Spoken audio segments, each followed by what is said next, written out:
Now let's talk about scripts and how to use them and role playing. So this is how you role play effectively. So again, you should have an accountability partner at this point, or you are going to be working. Hopefully, you're working on getting an accountability partner.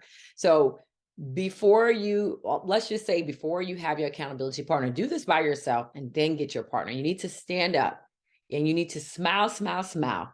Remember, whatever energy or whatever you have kind of going on, you will radiate that. So keep that in mind when you're making your call. So you need to practice how you would actually do the script. So you need to stand up, smile, smile, smile, be enthusiastic as well, arms in ready position, headset on maybe you're in an office space or maybe an area that might be a little bit louder, but some people use headsets even in their personal space. So, headset on, positive role play manner as well, and follow the dialogues and scripts in verbatim as much as possible, right?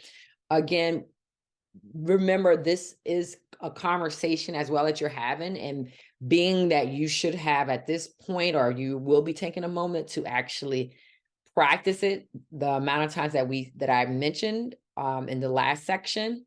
You should actually have it already internalized and pretty much almost memorized at this point as well. So now I want to mention this about your database, because some people have built up a list of 150 people and some people much, much more, because once you actually start qualifying people, some people will not make it on your list. You'll actually have to take them off. So you need to find new people to replace them and ensure that you get to 150 if you have not. Once you start qualifying people, if you take off a person, you need to replace them with another person. So let's remember that.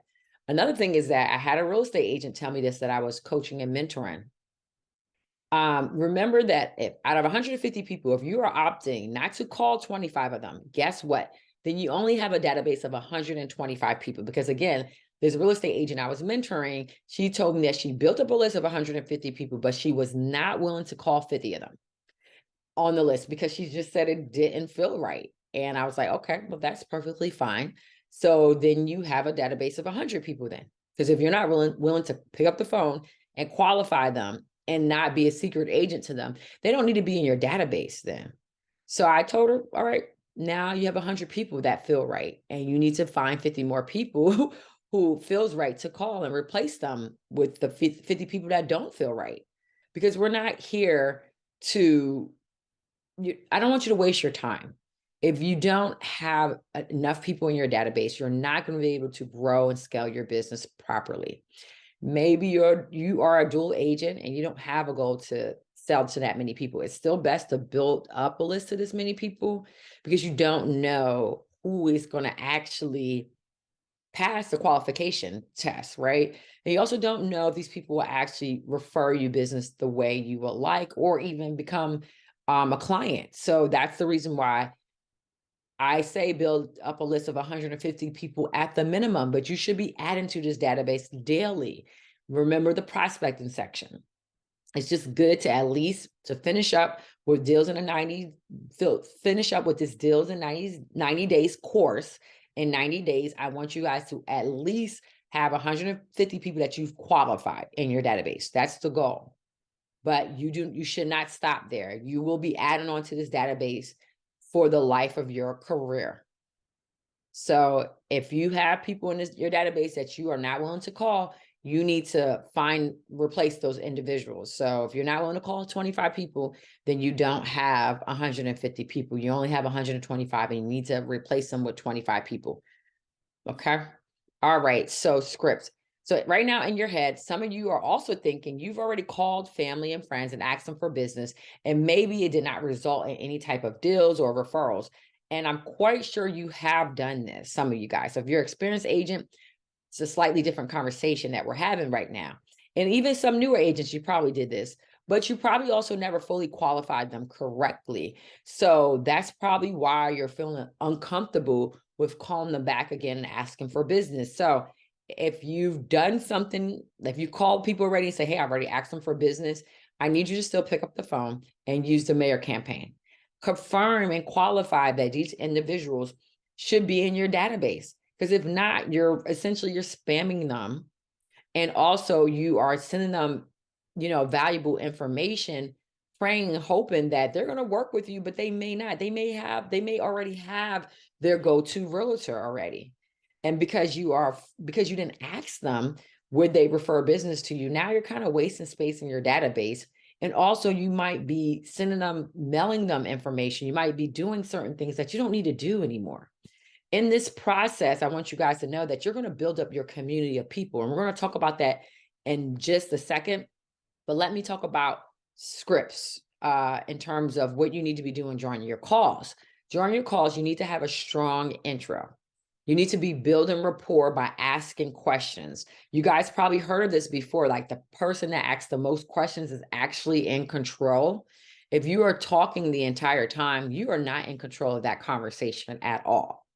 Okay, so just remember that the person that asks the most questions, you're actually the one in control. You also need to have a strong close with the mayor script.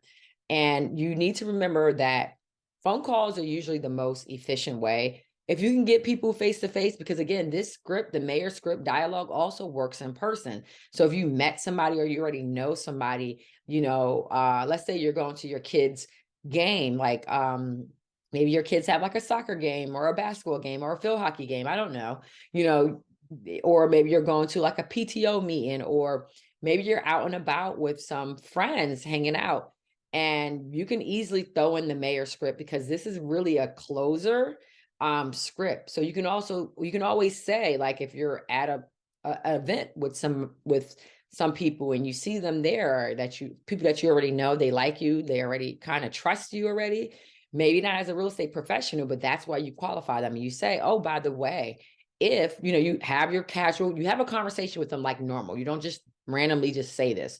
You have a normal conversation. Hey, how are you doing? How's everything going? Things are going great. You're going back and forth having a conversation with them.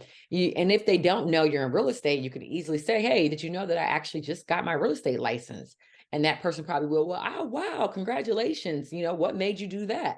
You kind of have a casual conversation back and forth with them. And just like, oh, by the way, I was just curious, like if you had a family or friend, or even if you were thinking about buying or selling, you had a family or friend that was thinking about buying or selling, do they have a go-to real estate professional that you would refer them to? So you can still add it in a casual conversation in person with people, because then you kind of get to look them in the eye, got that face-to-face contact. And also you can read their body language as well. So that's the reason why it can be a lot more effective. But again, during your prospecting time, you're not going to have, not everyone you're going to be able to do this face-to-face initially. And again, we need to get you up and running sooner rather than later. So that's why you will be calling using this dialogue. Okay. Now, so you can use this with people, like I said, that you may already know. For people that you don't know, when you introduce yourself, I've gone to plenty of happy hours and I've used the script. I met somebody like, awesome, hey, my name is so-and-so. And then we're having a conversation. Who are you? Casual conversation, letting them know why, I live in DC, I have this just casual conversation. And then they say, hey, what do you do? I'm a real estate agent. And they're like, awesome. And, how's the market? The market's great, this, and third. And I'd say, hey, if you were to buy or sell, or if you had a family or friend that was interested in buying or selling, do they have a go-to real estate professional you would refer them to? And again, a lot of people typically don't have one because no one's ever asked them that question. If they say yes, I say, awesome. It's great that they have a qualified professional that they can turn to when they need real estate services. And I leave it alone and I continue the conversation. We continue talking about other things, right? If they say no, I say, awesome. Well, I'd like to be that person. And when I do come across valuable real estate information from time to time, I'd love to send you, that information. What is the best phone number to send it to, the best email, the best mailing address? Typically, I'll ask for the best phone number and I just pause.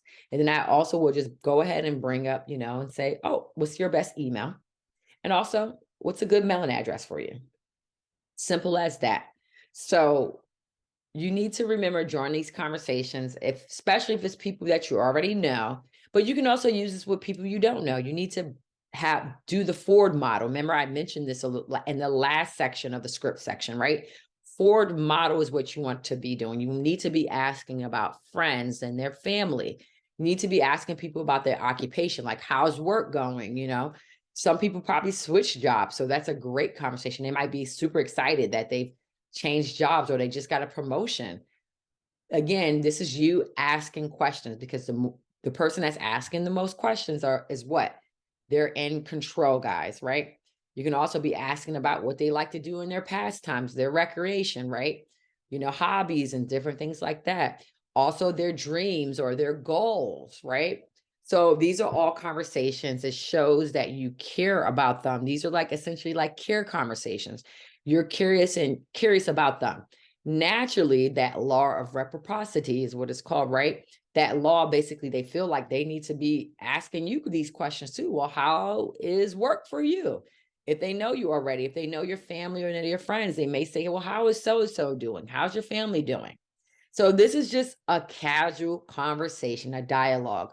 It should be natural, especially the people that you already know. It should be very natural. They know you, they like you, they trust you, and that's probably why you added them in your database. So let's not make this, don't turn into a robot, okay? Let's not overcomplicate it as well. Care conversations is what you want to have. So you want to come from care, compassion, contribution, and just good old plain common sense. I've listened to agents have these conversations. Sometimes they turn into a robot and they don't use common sense in terms of like pivoting the conversation and also making sure that they actually are listening to them as well, because they're so focused on what they're going to say next. They're not using their common sense. So I want to ensure that you guys, that's why you need to practice the scripts and memorize it. So when you're talking, you're not coming off so robotic. You can still listen to what they're saying and actually have common sense conversations as well and care conversations. So remember, scripts should be nothing but conversation starters and enders.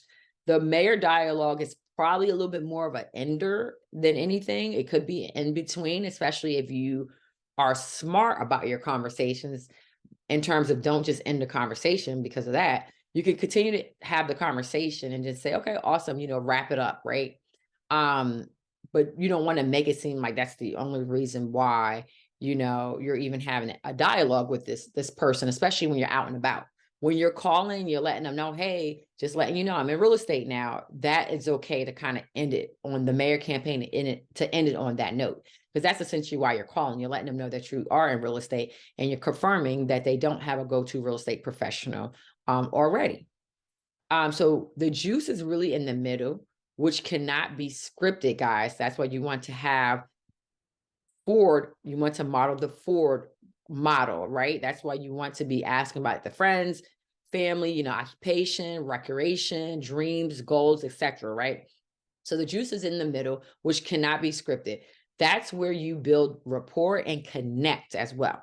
The beginning of any script needs to create some type of curiosity and come, in some cases, doubt as well, that what they believe just might be a bit off, right? So, and that you might have something they want to know more about, okay? And remember also what we said in the beginning of the script section is that 2% in terms of converting people and closing, that typically doesn't happen. Your goal at the end is just to typically maybe have something you could do for them. Like you want to have the green light to have a conversation with them again and possibly do something for them. So the mayor campaign saying that when I come across valuable information that everyone finds helpful, you're basically, that's when you're saying you're going to do something for them. That's to do something for them. So that's where you're letting them know, like, hey, can I reach out to you and provide you with valuable information that everybody finds helpful? There's that green light to continuously reach out to you and also for you to email them and add them to your database. So that's when you fully, truly qualify people to add them to your database. Just because they're your friends, just because they're your friends and your family does not mean they want you to be, reaching out to them and spamming them with real estate stuff. Okay. Remember, amazing things will come from doing this process correctly. You will find your most loyal cheerleaders and followers, and you will lean into those individuals and expand upon them. When you then will start focusing all your energy on those individuals and stop worrying about the individuals who may not at this point support you or your business. Okay. That's the amazing thing that actually starts to happen. Those individuals who support you will start to double, then triple out, because eventually they will refer you out. You're probably wondering, like, how? Because you're going to teach them how, and you will attract more cheerleaders just like them who will also support you and your business. Essentially, you're building out a community of people who will support you and want to support you and your business. Okay. Remember, what you focus on expands. Like attracts alike. And this is that simple law of attraction. Eventually, over time, as you start to become more successful and you build a loyal community of people within your business, all of those individuals who did not initially support you will start to see your success and eventually come running for you to assist them with their biggest asset, their home or their investment properties as well. So just keep that in mind. Let's not focus on the individuals, which I actually have a PowerPoint slide on this.